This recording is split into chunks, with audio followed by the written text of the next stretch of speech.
All right, everybody. We're going to be going over the week 13 lesson.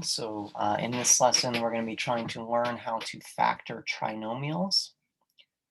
We're going to start off by reviewing some of the skills that we've learned over the last couple weeks that are going to help us, and then we're going to dive right into it. Okay, so first off, quick warm-up.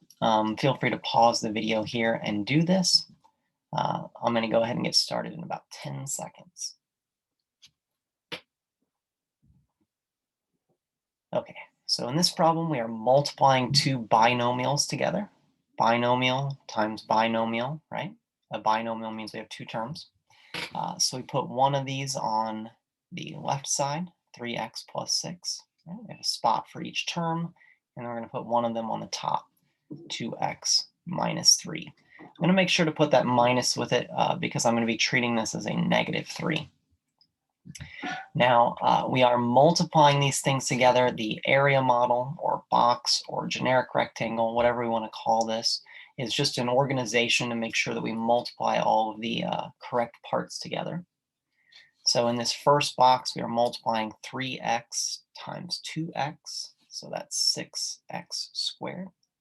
And then here we're doing 3x times negative 3. It's going to be negative 9x. Here we're doing 2x times positive 6. That's 12x. And then here we're doing negative 3 times positive 6, which is negative 18. Okay, once we do our multiplication here, we're going to write everything out of the box. We have 6x squared minus 9x plus 12x minus 18. And then combine like terms. So here in the middle, we're going to have like terms, negative 9x and positive 12x. Those come together to be 3x. And here's our final answer. And this is something we've been doing for a few weeks now. Hopefully you're pretty comfortable with this. We went from these two binomials multiplied together into this, which we call a trinomial, because it has 1, 2, 3 terms. That's what tri means, 3. So again, the reason we're doing this is because we're actually going to be trying to do the reverse of this process. We're going to be starting with a trinomial like this, and our end result, our answer, is going to be to come up with these two binomials that multiply together to give us this. It's kind of tricky, as you can maybe imagine. Undoing something can sometimes be more difficult than the process of doing it. So there's some major important parts here. This middle term, knowing how to properly split it up, putting things in this box, and then figuring out the outsides of it. That's kind of the main idea of what's going to be going on here today. All right, let's go ahead and clear this and move forward. Again, the first thing we're going to do here is we're going to review some of the skills that were necessary. So again, our multiplication process here looked like this. I do apologize. There's a little error here. It's 6x squared. 6. Right? We did a binomial times a binomial. We fill out our area model. We simplify. We need to do this backwards. So we're going to learn how to do that. All right, so there's two important skills that we're going to review first. The first one is the X games. So how do we figure out the numbers up here? So let's just make something up. We'll do 10 and 7. So two numbers that multiply to the top and add to the bottom. You go through the factors of the number on top, 1 and 10, 2 and 5. You figure out which one is going to have the proper sum, and you find out that it's 2 and 5 in this case. This gets more challenging with negative numbers, with larger numbers, or with numbers with lots of factors. And then the second skill we have here is factoring by using the area model. So right now we know how to use this one. So if we had something like this, we could probably factor this by figuring out the GCF, writing it out here, and then using that GCF to figure out what was on the top there. We're going to actually expand this process into a 2 by 2. So we're going to be looking at this as a more advanced skill of factoring this 2x2 area model. A lot of same ideas are going to go in place, but finding GCF, kind of using our knowledge of the multiplication in the area model to help this happen. Okay, that's just kind of a quick preview. That's what we're going to be doing in this first part. Okay, so here is our first question. Let's review a couple X Games problems. So here we have 32 and 12. So we're looking for two numbers that multiply to be 32 and then add to be 12. So I have the entries from our factor sheet right here for 32. That's where you always want to start. You want to start with the number on top. So there's only 3 ways that we can multiply and get 32. 1 times 32, 2 times 16, and 4 times 8. And we need to figure out which of these factor pairs will give us the right sum. So we can go through and test them all. Or you may be able to notice it a little bit faster than that. But here are our 3 sums. 1 plus 32 is 33. We know that's not the correct pair. It's not 12. 2 plus 16 is 18. Again, that's not the correct sum, so it's not going to be that one. And 4 plus 8 is 12. There we go. That's what we're looking for. So the solution to this X game problem is 4 and 8. Pretty easy. It's not too difficult when we're dealing with only positive numbers. What does become a little more difficult here is once we start including negatives. Whenever your product, whatever you're multiplying to get, is a negative number, that means one of your numbers is positive and one of your numbers is negative. And we need to figure out which one is positive, which one is negative, and gives us this correct sum. So here, let's just go through it. Here's our factor sheet entry for 40. Let's pretend we're getting negative 40. That means we could have negative 1 and positive 40, or 1 and negative 40. We could have negative 2 and 20, or 2 and negative 20. We could have negative 4 and 10, or 4 and negative 10. We could have negative 5 and 8, or 5 and negative 8. Negative 8. We need to figure out which of these pairs is going to give us the right sum. Take a moment, see if you can figure it out. I'm going to go ahead and jump straight to the right answer here. So our correct answer is going to be negative 5 and 8. Negative 5 plus 8 is 3. So that's the one that we were looking for. You don't have to go through all of them systematically and until you stumble upon the right answer. Some of these, it may be pretty obvious to you that are not going to give you 3, right? When these go together, it's going to be 39. It's pretty obvious that I don't even need to really test that. There's a lot of other tricks to this that you'll learn to save yourself time as you go. But if you need to, just break out your calculator, try adding these all up until you get the right answer. There's only one right answer. So once you hit it, you know you've got it. All right, let's go ahead and clear this and move forward. All right, and now we're going to talk about factoring using the area model. So these are some basic binomials that we're going to be factoring. This one is 10x minus 6. This one's 4x squared plus 20x. These are slightly different than each other, so it's important for me to kind of look at both of these examples here. So there's kind of 2 steps to finding our GCF, which is what we're going to end up writing right here. We look at the numbers. We say, all right, what's the GCF of 10 and negative 6? So, or just 10 and 6, really. We can kind of ignore that it's a negative for a moment. Well, looking at the factors, they both have 1 in common, they have 2 in common, and that's it. So 2 is the number that they have in common, 2. Then we need to examine the variables, see if they both have a variable in common. So this one has an x, and this one does not. So no variable in common there. So GCF is only 2. Now we need to figure out these numbers here on the top of our area model. We need to remember our area model works this way. We're doing 2 times something, and we're getting 10x. So 2 times something to get 10x. Well, this shouldn't be too hard. 2 times 5 will give us 10. So we need a 5 up here so that we get 10. And where is this x coming from? right? If this doesn't have an x, then this has to have an x. That's how we got that. Same idea over here. We're doing 2 times something to get -6. So 2 times something to get -6. Well, 2 times something to get -6. Well, we need a negative, right? If this number is a positive, the only way we're going to get a negative here is if we have one negative number. And then 2 times 3 will give us the 6. There we go.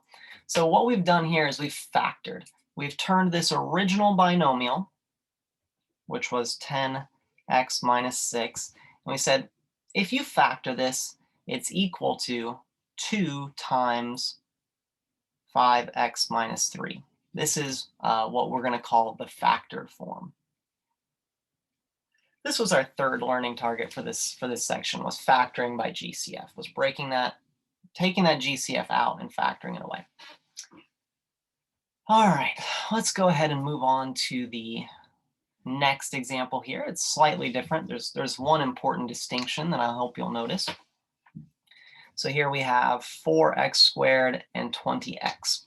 So first off, we're going to figure out the GCF of those numbers, 4 and 20.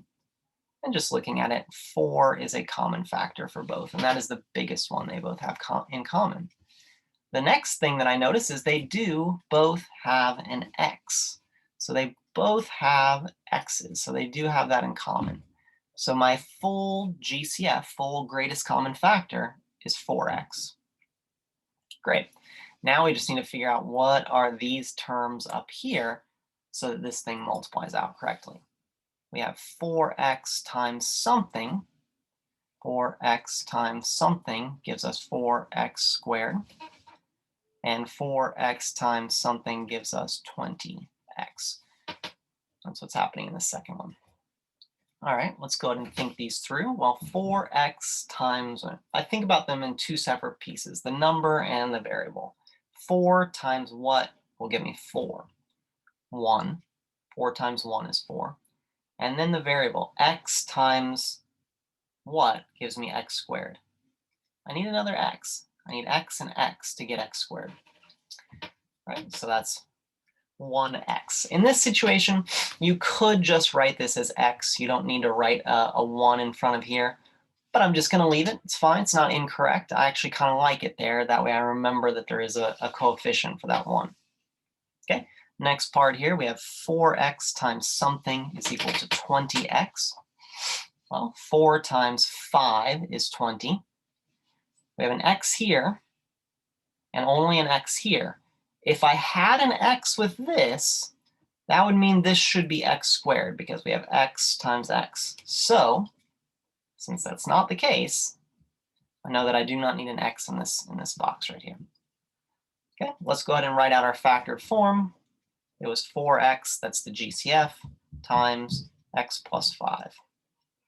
Or 1x plus 5 if you prefer. And that's our answer. That is our factored form. A lot of work going on there. This process is not simple. You really need to understand how the area model works, how we multiply to get things, and understand about factors and all of that. Okay, let's go ahead and clear this. Let's go ahead and move forward. Now let's examine a couple of these 2x2 area models. We're going to do a really similar process here where we do find GCF still. But there's a little bit more to do after that. Obviously, it's a bigger area model. So the way I do this is I pick a row or a column to work with and solve it very similar to the way we just did it. So I'm going to work at this row right here. Just going to look at that. I'm going to ignore everything else for now. I'm going to find the GCF of that row. So I'm looking at x squared and 14x. Now remember that x squared is really 1x squared. I want to see, what do they have in common? Well, the number part is not quite that interesting. We have the only way to multiply and get 1 is 1 times 1. You know, 14 has a couple more ways, but as far as a number GCF, the only factor that they have in common is 1. And all numbers have a common factor of 1. Then what else do they have in common? Well, they both have an x. So we get an x there. Now I've discovered the GCF of this row. It's just 1x. Or if you prefer, you could just write x. Because remember, it is always implied that there's a 1 in front of here. I'm going to go ahead and keep the 1 there, but it's not wrong to write it either way. 1x. Now, again, for right now, I'm just sort of ignoring this part. I don't really care that that exists at this moment. I'm just going to pretend this is just like those previous problems and figure out these numbers on top. So I have 1x times what to get x squared? Or rather, x times what to get x squared? Well, x times x gives me x squared. Easy there. X times what is going to give me 14x? 14. I need a 14. Okay, that was easy. Now I can start moving down here. Now I can start figuring out the rest of this. What this thing times x, so what times x is going to give me 2x? 2 times x. And then let's check this multiplication. 2 times 14 is 28. All works out. The great thing about the area model here is you can double check your work really easily. You can just multiply these out and make sure you get the things in the box. X times x, x squared. That's good. X times 14, 14x. 2 times x, 2x, okay? 2 times 14, 28. All those were correct. It multiplied out correctly, so I factored it correctly. And I need to write out my final answer here as a factored form. So it's going to be two binomials multiplied together, and those binomials are going to be the things that are on the outsides. Now, I could write these as x plus 2, or I could write them as 1x plus 2. Neither of those are really wrong. The more common way would be to just write x plus 2 rather than including the 1, but it's not wrong either way. Put the 1 there if you prefer. And then the next one will be x plus 14. There you go. That's your answer. Together with the X games and how that works, this is all of the skills that we need to be able to factor these trinomials. It can be a long process. There are many steps, a lot of places to make mistakes, but this is everything that you need to be able to do to solve these types of problems. We're going to look at one more factoring of a 2x2 area model, and then we'll pause and we'll move on to part 2. All right, so here is another area model that we have. Again, we want to start somewhere. You could pick a row or a column. I could look at these, find the GCF, put it up there if I wanted to. I could look down here, find the GCF here, and kind of work from there. It's kind of my choice. I like to just start on the top row. That's just my preference. I don't know why. It's just the one that always draws my attention. So that's what I'm going to do. I'm looking at 2x squared and 6x, and I need to find that GCF. Well, I do see that they both have an x, so for sure we're going to put an x there. And then 2 is 1 times 2. That's the only way to get that. 6 is 1 times 6, or 2 times 3. So as far as a number GCF, I can see that they both have a 2 in common. So there we go. 2x is my GCF. All done. Found that part. Now I should be able to unlock the rest of it just by finding that one GCF. And yeah, let's just move forward. So we have 2x times what gives me 2x squared. Oh, I need another x to get x squared. 2 times 1 gives me 2. So 1x. Double check, just see if it works out. 2x times 1x, 2x squared works. It's got to be the right answer. 2x times what is going to give me 6x. I already have an x, so I don't need another one. Won't be another x up here. 2 times 3 gives me 6. And then that x comes from here. Awesome. So that works out. 2x times 3. Great. Perfect. Now we got to move down here and kind of figure out this one. And we could look at kind of anything. I'm actually going to look at this multiplication here. Something times 3 equals 15. What times 3? 5. 5 times 3 equals 15. So that's going to be a 5. And then just make sure it works with your other numbers once you get that. 5 times 1x. 5 times 1 is 5, x. There we go. Perfect.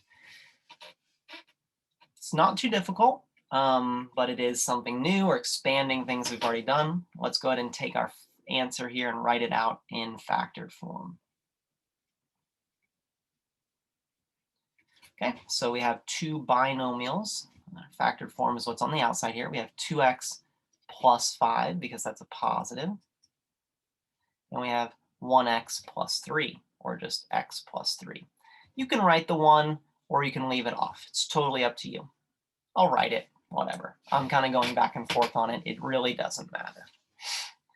All right, so we'll go ahead and stop right there. We'll kind of see how we can integrate all of these things together into a process to go from a trinomial into this factored form in the next part. See you guys there.